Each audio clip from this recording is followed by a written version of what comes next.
The Philippine Marine Corps just made history, activating its very first shore-based anti-ship missile battery, and with it, a powerful deterrent in the West Philippine Sea. But what makes this new capability truly game-changing? Let's dive into the details of the PMC's BRAMOS missile system and why it's a major step forward in Philippine coastal defense. Just a few days ago, the Philippine Marine Corps officially activated the first shore-based anti-ship missile battery, a landmark moment in our military modernization program. This milestone marks the first operational deployment of the BRAMOS next-generation maritime mobile coastal battery, a strategic asset that brings both firepower and deterrence capability to our shores. This development was first reported by Max Defense Philippines, which also got a glimpse of the actual BRAMOS Mobile autonomous launcher, a rare sight and a strong symbol of our growing naval strength. The BRAMOS missile system, developed jointly by India and Russia, is one of the fastest supersonic cruise missiles in the world, capable of reaching speeds up to Mach 3.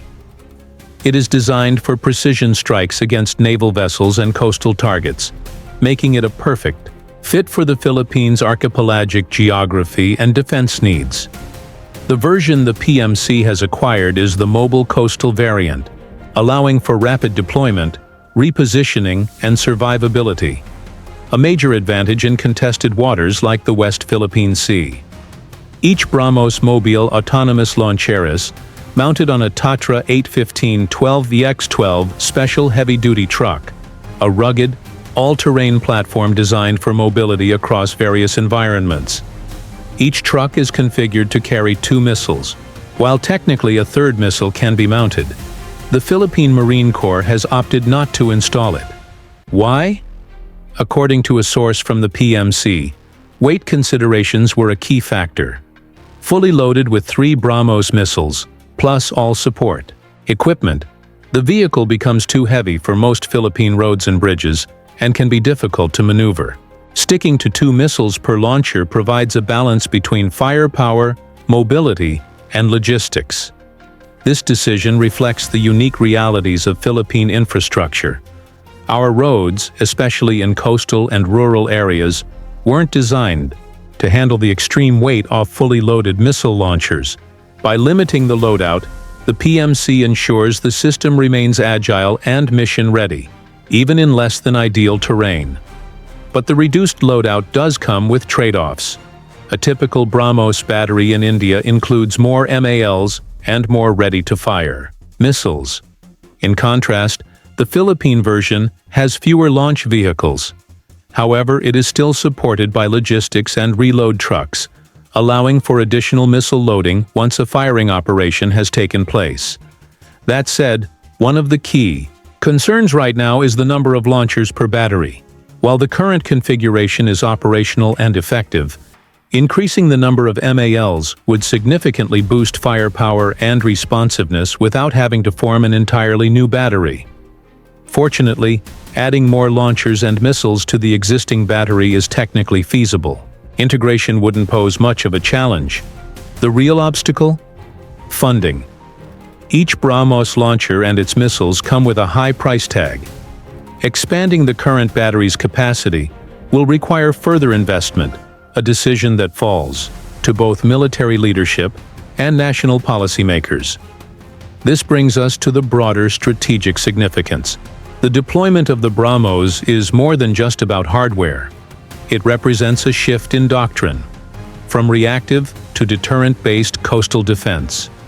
The Philippine Marine Corps is now positioned to deny access to enemy ships in key maritime areas, a concept known in defense circles as anti-access, area denial, or A2AD. This missile system is not just a weapon. It's a message that the Philippines is serious about defending its maritime territory. Imagine a scenario where a hostile vessel encroaches on Philippine waters. The BRAMOS, launched from land, could strike the target in minutes with pinpoint accuracy and overwhelming force. Its supersonic speed gives enemy defenses very little time to react, making it a true game-changer in regional naval warfare. Looking forward, the success of this first battery could pave the way for additional units in other parts of the country, particularly in strategic locations like Palawan, Zambales, or Batanes. These areas are critical in asserting our sovereignty and defending key sea lanes.